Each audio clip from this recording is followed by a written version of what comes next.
आचार्य चाणक्य कहते हैं, शत्रु के चाल के हिसाब से तब तक चलते रहें जब तक उसको ये विश्वास न हो जाए कि आप उसके जाल में फंस चुके हो। फिर उसे उसी की चाल में उलझाकर मार देना ही उचित है। मीठी मीठी बातें करने वाले लोग आपके कभी शुभ चिंतक नहीं हो सकते, इसलिए इनकी बातों में उलझकर अपनी हानि करवाने से अच्छा है इनके साथ बुद्धि के साथ रहा जाए। खुद को बदलने का आसान तरीका है स्वीकारना। जिस समय हम गलतियों को स्वीकार लेते हैं, उसी समय परिवर्तन प्रारंभ हो जाता है। परमात्मा सभी को एक ही मिट्टी से बनाता है, बस फर्क इतना है कि कोई बाहर से खूबसूरत होता है तो कोई भीतर से। मित्र, पुस्तकें, रास्ता और सोच अगर गलत हो तो गुमराह कर देते हैं, और अगर यही सही हो तो जीवन भी बना देते हैं। इसलिए इनका चुनाव अच्छी तरह सोच समझकर करें। हर सूर्यास्त हमारे जीवन से एक दिन कम कर देता है, लेकिन हर सूर्योदय हमें आशा भरा एक और दिन दे देता है।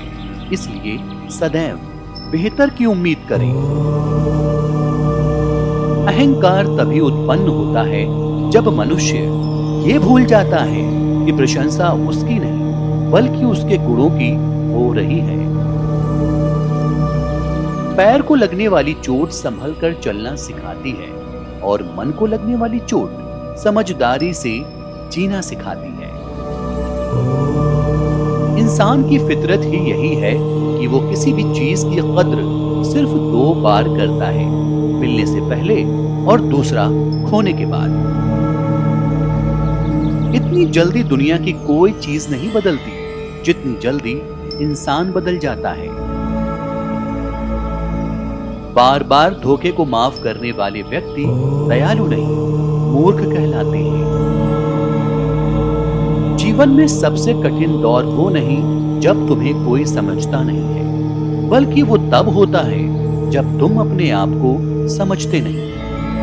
अच्छा दोस्त वही है जो आपको निम्न स्थितियों में अकेला नहीं छोड़ता।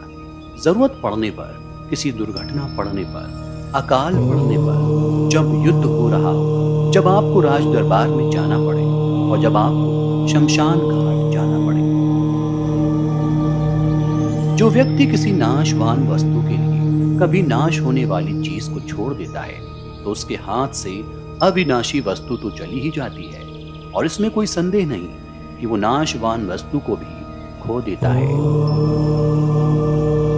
हमें इज्जतदार घर की कन्या से ही विवाह करना चाहिए। किसी बुरे घर की बहुत सुंदर कन्या से कभी विवाह नहीं करना चाहिए। विवाह हमेशा बराबरी वालों में अच्छा होता है। इन 5 लोगों पर कभी विश्वास ना करें। नदियां, जिन लोगों के पास अस्त्र शस्त्र है, नाखून और सींग वाले जानवर, राजघराने के लोग। अगर हो सके तो विष से भी अमृत निकाल लेना चाहिए। अगर सोना गंदे स्थान में भी गिरा हुआ है तो उसे उठा लेना चाहिए। नीच कुल में जन्म लेने वाले व्यक्ति से भी ज्ञान की बातें सीखनी चाहिए। बदनाम घर की स्त्री भी महान गुणों से संपन्न हो तो उसे ग्रहण करना चाहिए। महिलाओं में पुरुषों की अपेक्षा भूख 2 गुना, लज्जा 4 गुना, साहस 6 गुना और काम 8 गुना अधिक होता है। भोजन के योग्य पदार्थों की हमेशा उपलब्धता और भोजन करने की क्षमता, सुंदर पत्नी और उसे भोगने के लिए पर्याप्त काम शक्ति, पर्याप्त धन और दान देने की भावना, ये सारी चीजें विशेष ताप के फल स्वरूप प्राप्त होती हैं। सांप के फल, मक्खी के मुख और बिच्छू के डंक में जहर होता है, पर दुष्ट व्यक्ति तो विष से भरा होता है। वो जो अपने परिवार से अत्यधिक जुड़ा हुआ है, उसे भय और चिंता का सामना करना पड़ता है, क्योंकि सभी दुखों की जड़ लगाव है। इसलिए खुश रहने के लिए लगाव छोड़ देना चाहिए। वह जो हमारे चिंतन में रहता है वो करीब है, भले ही वास्तविकता में वो बहुत दूर ही क्यों ना हो, लेकिन जो हमारे हृदय में नहीं है वो करीब होते हुए भी बहुत दूर होता है। अपमानित होके जीने से अच्छा है मरना। मौत तो बस एक क्षण का दुख देती है, लेकिन अपमान हर दिन जीवन में दुख लाता है। कभी भी उनसे मित्रता मत कीजिए जो आपसे कम या ज्यादा प्रतिष्ठा के हों। ऐसी मित्रता कभी आपको खुशी नहीं देगी। जब आप किसी काम की शुरुआत करें तो असफलता से मत डरें और उस काम को ना छोड़ें। जो लोग ईमानदारी से काम करते हैं वो सबसे प्रसन्न होते हैं।